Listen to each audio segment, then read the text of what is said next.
Is this thing? Yeah, it's rolling. I'm gonna talk about what I always talk about, niggas. But I'm not gotta really. I'm annoyed today. That's what I am, annoyed because I was thinking about when I started my business. Well, I've started many businesses, but when I started my pressure washing business, and I remember the early days when I was trying to get money to get equipment, trying to get a vehicle. Like I was trying, I'd have anything. Banks wouldn't give me no money, no credit history, no, my record, or there was no banks trying to get nothing for me. Even if I bought a solid business plan to the bank, and they shot it. Oh, we like the idea, Greg. It's a great idea. But you don't have no work history. Your credit ain't what it should be. Get all the roadblocks. So I had to build it from scratch. In other words, every piece of equipment saved, bought. Vehicles saved, bought. So I had to build my pressure washing business literally from the ground up. And during that climb, I'd be going to different programs trying to get money, not loans, because I wanted to own my business outright, but there were some programs that would give you money, startup money and stuff like that, seed money and all that. And I investigated all of them. None of them really panned out to be none, but there was one downtown that gave me a little bit of money. Not a whole bunch of money, but helped me buy me a little bit of equipment. But my point is this: during this time, I make flyers out, pass flyers out.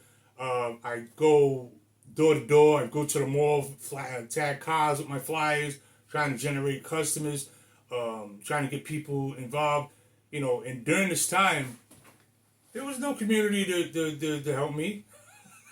That's why I laugh when these niggas say this the black community. There's no community, right? A community is us together. There's none of that. You know what I mean? I couldn't. I know friends, right? I know Italian. I got all kind of. I got white friends, black friends, Italians, Hispanic, and I look at some of my friends. My Hispanic friend, he opened up a business. Bam, the whole Spanish community. Bam, boom. They don't ask, well, how good is the product? Are you insured? They don't ask none of that stuff. He's Spanish, they come, bam, he's Spanish, they support. Same thing with Italians, same thing with Arabs, same thing with everybody, even Africans. And I always say even Africans because they look like us, but they're not us. But even Africans, and but not a black American, not niggas. Won't do it. They just won't do it. And when on that quest, people would slander my business. They say things like, I ain't gonna, because I started off, I wasn't doing buildings and I didn't have any corporate contracts like I do now and all that. I started off doing mobile details. I go right to your house and detail your car. I'm not talking about wash you outside and then vacuum inside real quick and call it detail. I'm talking about complete detail, inside and out, glass in and out, complete tire dress, engine degrease, complete refurbish of the dashboard, vent blow. Like, I take 3 hours detail the car. I usually get $150, $200, which I had to fight to get that. But during this struggle, this early struggle, when we was making not many money. A lot of times, I'd pay one of my cousins, with my cousin, Big Mike. I'd pay him. And it wasn't no extra money. All that operating stuff had to come out of the pocket, so I'd break even. I broke even for a while, right? So I'm just saying, during this struggle to build this business from scratch, I didn't have any help from the black community. Matter of fact, when I started doing houses, one of the biggest blockers of my business was black women. Tell you what you want. I know what I experienced. Came to this lady's house. When I got there, she seen I was black. So we're the most racist people, by the way. She seen I was black, and she started giving me what they always do to black people, our own people. They want to question if you got insurance, which I do, of course. I had $1.2 million insurance on my business. You got your EIN number, your DUNS number. Down across the board, she needs to check off all the boxes. But then the Blitz still didn't give me the job. And I went by there, job said about a week or so later, and there was some Guatemalan team out there. So don't tell me about, because I live this. I'm not just talking on my Ross. I live this. People don't want to hear it. There's women. I always blame it. I always tell you it's the women anyway, but that's why niggas can't speak to other black men, because if they do, it's all like they get the beam from the women. Walk by a couple, black couple. They ain't even gotta be married, just be together. And once the man looks, he won't say nothing to the other man. He's trained to have that hating kind of attitude, same way from these glitches. But anyway, I went through all that struggle, right? And I didn't even have nowhere to park my truck. I got a 16-foot box truck with a hydraulic lift on the back. That was my first vehicle. I didn't have nowhere to park it, so I parked them at random places. By the way, no black people came and said, "Hey, Greg, you can park my truck here." But guess what? Johnny Cash did. Johnny Cash, Hispanic guy, friend of mine. Matter of fact, there was two that let me park there for a while. You know what I mean? Everybody. So when I couldn't park it at Johnny Cash's anymore, I had to move it somewhere. So I moved it to. I talked to a good friend of mine on the West End community center, and I parked it in that. It was dangerous. Well, I mean, it was risky, but I had no choice. I had to park it over there. And guess what? I come to my truck in the morning, and my tires would be flat. These are niggas. Don't even try to tell me no one else. It was niggas, because it was confirmed that it was niggas, but later on. But I saved I got a rock where they threw it through my windshield, broke my windshield. And I'm telling you all this because I'm sick. I'm walking you through the struggle first.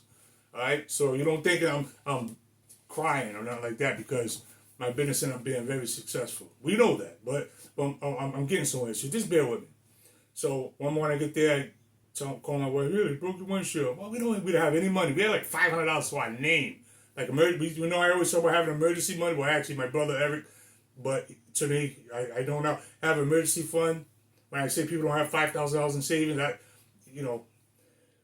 we had 500. Never mind 5,000. That was our savings, and we had to take all our money and scrape another 200 or 300 to get Safe Light to come repair the window. So we broke ourselves with this business before it started to make any money. Whole time, so niggas not only was not helping, they was actually hurting. You know what I mean? Flat my tires, break my windshield, just slandering the business itself. I ain't letting that drunk do my car. You know, just with just a fucking nasty jackass people. We act like we're not vulnerable when we are the most vulnerable. Like you would think that we would stick together just because of our vulnerability. But if you listen to niggas, there's no vulnerability. We got the most money. Look at me. I'm flossing and flexing and broke as hell in real life. We ain't scared of no one. Always say, I'll whoop somebody's ass. You mess with me. We're the toughest. Yet we're beat up and destroyed on the regular. I've seen some video where, anyway, my point is, so me and my wife, we suck it. I worked my ass off and build this business. Now we got corporate contracts and, a couple corporates. And, we do houses and we don't do cars anymore. Right? So, and people see me driving a nice car and they don't recognize all the work that went into that. I don't care about that, because this is America. You work to get what you want to get. That's the name of the game. You want to work, you want the American dream, you work for it, and that's how it happens. It's like anything. You want to be a good boxer, you got to train. So I had to work to build a successful business. My point is that there was no help. Everyone else seems to have help. White guy starts up, all his friends come, they help. And I can refer you here. They network and they help. Every other race does that, but we don't. Yet we cry the most. So now, even when I was boxing, when I got out of jail, they 6 niggas, they wrote me off niggas. Look at that nigga jogging up and down the street. You think I remember that, chump motherfuckers? I remember that. It's hot in this room. Yo, you think I remember that? Call me all kind of names. He ain't never gonna go nowhere. He's bum drunk, but he ain't doing that. I'm jogging truck. Up and down Broad Street at 4 in the morning. After I'd run 2 or 3 times a day sometimes. I was trying to whoop somebody's ass.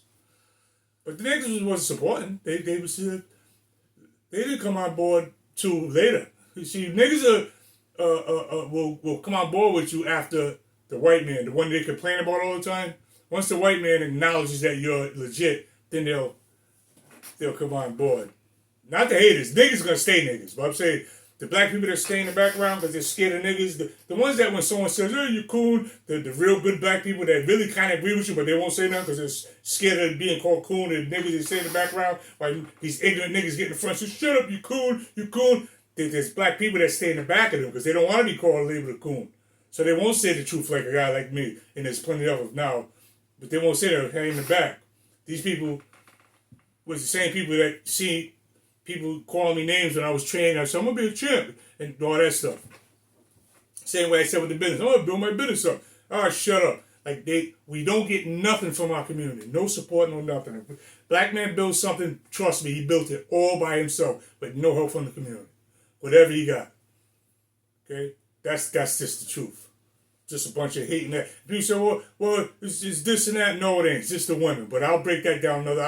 I'll break that whole thing down. I always break it down. It's just hating is vaginal. Men applaud, women hate. But I don't feel like going that direction and going on a rant on these idiot Jezebels right now. What I want to say is that I feel it's the same thing with my app. LiveFusion.live is a platform that allows creators to be liberated. Yeah, your boy Ghetto Greg created that. Everything. Not someone else's, not even a vibe coding a knockoff. You know, like, because everybody falls for these, God, it got to be 90 degrees in the studio. Everybody falls for these vibe coding apps like Lovable, what's some other ones? Lovable, Base 44. These are the apps that go, hey, you don't have to do nothing. You can just be a dumbass and you can just tell the AI what you want and it'll build you this, whatever you want. This business. So you design it. And some of these, they're not really that bad. They do build you a nice UI. It looks really pretty. They can make a back end, kind of payment system with Stripe or with Square or whatever. So they put this thing together and it's not the tech stack. Everything belongs to them. So you're stuck in their ecosystem basically. So you're going around bragging that you did something when you can't migrate the code. Every time you try, some of them say you can migrate the code, but once you try to migrate the code, it doesn't work. It's always I termed it the Directive 44 like in RoboCop when he goes, "Hey Dick, you're under arrest. You're for murder." And Dick goes, "Hey, come on and arrest me then." When he tries to arrest Dick, he starts breaking down. That's the Directive 44. That's what these vibe coding apps have. So you can't scale. How are you going to scale? So I built my own tech stack. Database here, URL, versa. I built my own tech. Live kit rooms. I don't want to give you my tech stack, but I'm saying I built my own tech stack. State-of-the-art, enterprise grade. I did that. Yeah. In any other community, I'd be a hero. A hero. But in the black community, I'm nothing because, we kill our kings. Right? Come on. My wife is actually calling right now. I can't get it right now. So yeah, in any other community, I'm a hero. I'm literally a hero. But with us, we just hate. We sit in the background and just hate. We're just horrible people. We really are. At this point, we're just horrible people. We just hate on each other. Like you can't feel good for nobody. Like and that's you, another black American, right? Can't feel good. Can't celebrate with them because what happens is we're such haters that we can't celebrate with. You can't celebrate with someone that you hate. You covet. That's what the Bible talks about. Covet. You coveting. What I got. So you're coveting. You secretly hate it and you want what I got. So you can't be happy for me if you're a hater. And we're a community of haters. So we can never, if someone does say, I'm going to get out of this barrel, I don't give a damn. I don't got no credit. I don't got no job history. I don't got nothing. But I'm going to build a business. I don't care what you say. And they build that business despite the tearing down crabs, pulling them down, flattening tires, despite all the crabs pulling you, they get out and say, get off of me. And they build a business. Right? These niggas can't get down with me or anyone like me because they know they just hate me. And I don't mean hate me per se. They hate success. So if someone gets out of the barrel, they just miserable down crabs like facial value, you're out there. This is why niggas don't come back.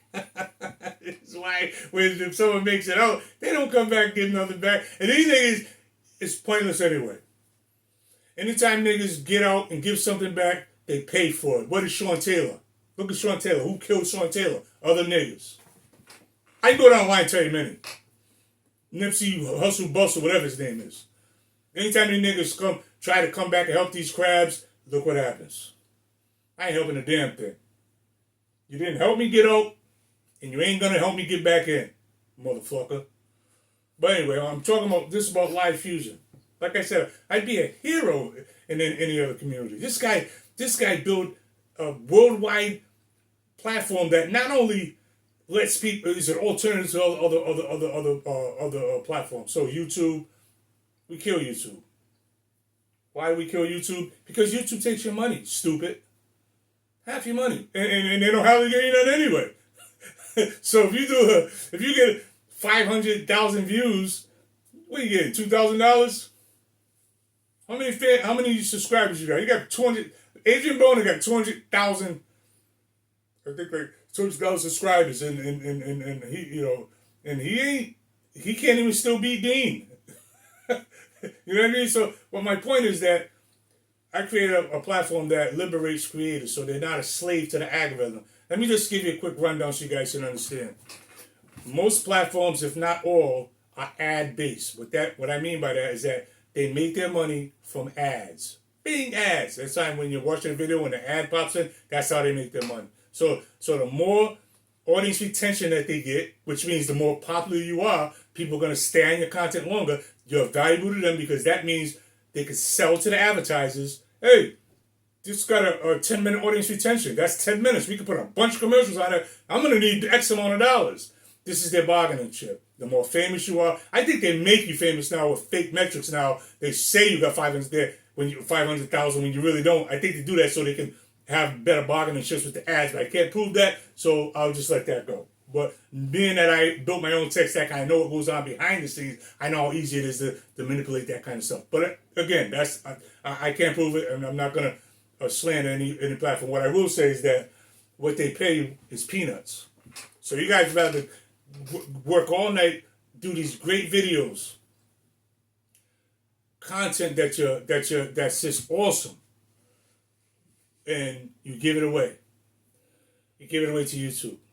Or Twitch, or the kids stream on Twitch, or Kick, which is Adrian Boner using, all these platforms. And all they do is, I eliminate, so Live Fusion, I eliminate the ad dependency. So you don't ads, so you go live on Live Fusion, there's not going to be no commercials popping and nothing. Uninterrupted programming, right? No middleman. So you don't got to wait for 30 days to get pennies from YouTube. You get your money 2 days later, if you do a paid show, which again is I make pay-per-view available to everybody. I'm making this video to educate you idiots. Because don't look. It's inevitable. I can never say that word. It's inevitable. It's inevitable. There you got it. It's inevitable, right? The Live Fusion is going to make it the same way. I said I'm going to be a champion at 14. I was New England Junior Olympic champion at 14. Same when I was just a little skinny little Popeye kid and said, I want to be a boxer, skinny little runt. I'm going to be a boxer. And I was champion 1 year later.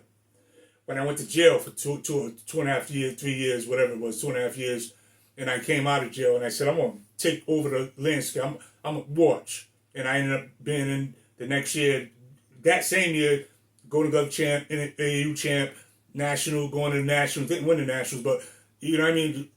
When I say I'm going to do something, I do it. When I said I'm going to start a business and they said, oh, Chef, you're just drunk, you ain't got nothing. And I created my business. And I created business. I had 2 towns janitor. I'm trying to tell you how great I am, people. But you know what? You can't tell us how great we are because you know what we do? We kill our kings. That's what we do. We kill our kings. We never get anywhere because when one of the strong men in our community said, "Get the fuck off me, you fucking crab," and get off me, and they pull out of that by threats or coercion, and we get out of the barrel, all niggas do is hate. Can't stand that motherfucker. Why? You should be patting yourself success. You should be picking his brain. How did you do that? But we don't do that. And then we cry about everybody else having this unity. I've seen people come in this country. I'm 60 years old. I'm not a young buck. I remember 1970 in South Providence. No one else there. It's just black and white. I've seen other ethnicities come in 20 years, even less, and carve out the American dream right in front of you niggas. While you niggas are fighting each other. And that's what you're doing. Yeah, boo! Boo, babe! Boo! Hold on for a second, because that's the second time she called. Hold on. Yeah, boo! Alright, just give me a minute. I'm taping right now. I'll take him in 1 minute. I'll take him out. Alright. Why, is he crying? Alright. Just give me one for 10 more minutes. Sorry about that, y'all. My dog, Boy. He's, I guess he's got to go for a walk, or wants to go for a walk, or, Boy's wants to go when he wants to go, but anyway, where was I? My point is, we kill our kings. We got to stop doing that. I remember I was downtown and this when I didn't have nothing. I was taking a bus. I was on when I was, drinking, drugging, all that junk. And I had nothing, homeless and everything. Sitting at the bus stop at Kennedy Plaza. And there was a group of black guys, like maybe 3. 2 of them was bus drivers. 1 was not a bus driver. They was talking. They just talking within earshot. I was sitting down. It was right there. And I heard them just beating the hell out of Marvin Barnes. Beating him up. Like, beating the hell out of him. Drug addict, this, that, stealing, like this, biting his back out. And it just annoyed me. To the point that I couldn't take it anymore. And I went over there and I said, "Hey, who the fuck are you? You're a fucking bus. You guys are bus drivers. Alright, cocksucker. Marvin Barnes played against Dr. J. Stupid. Like, who the fuck are you? You're nobody. And you got the nerve to be sitting there. See, this is what I'm talking about. This is stuff that makes me mad, too, sometimes. Not mad, annoyed. I don't want to say mad. But it annoys me. Because it's just petty. We just wallow in pettiness. These nobody bus driving bums. I don't call them bums. But they ain't nobody compared to Marvin Barnes. Nobody. Literally nobody. You're nothing. An ant. And they'll talk about him. We kill our kings. I'm a king. How am I a king? My track record says I'm a king. I get up the floor of life. Been knocked down. Get up. Fighter. Made myself successful. Put my own 2 hands in every aspect. Happily married. Gutted with alcohol, drug addiction, all that junk. Built multiple businesses. Built one of the greatest platforms on the planet right now. If you think I'm lying, we already own the keyword. Patented, trademarked. Already own the keyword Life Fusion. Go do a incognito search. So Google don't show you favoritism on your search query. And do incognito search of Life Fusion. Come up right on the top. We dominating the top 10 first 3 pages. So that means we're going to have incredible organic traffic pretty soon. So I'm saying, all you niggas that I be telling you about it, I'm going worldwide. I tell you niggas now. But you don't wanna listen. I can hear my dog Boy, I gotta go. You don't want to listen. So I'm saying, just like before when I told you, and you weren't, I'm saying it again. This is big. Very, very big. So you can sit in the shadows and act like you don't see it, but you definitely see it. Because I'm already starting to make money with it. so you can sit back and act like it ain't nothing. But when it blows up, you're gonna continue to hate, and this is why we don't get nowhere. Once I get out, I ain't never giving nothing back. You can say whatever the hell you want. I ain't giving nothing back. I ain't coming back. No. I'm out of here. up yours.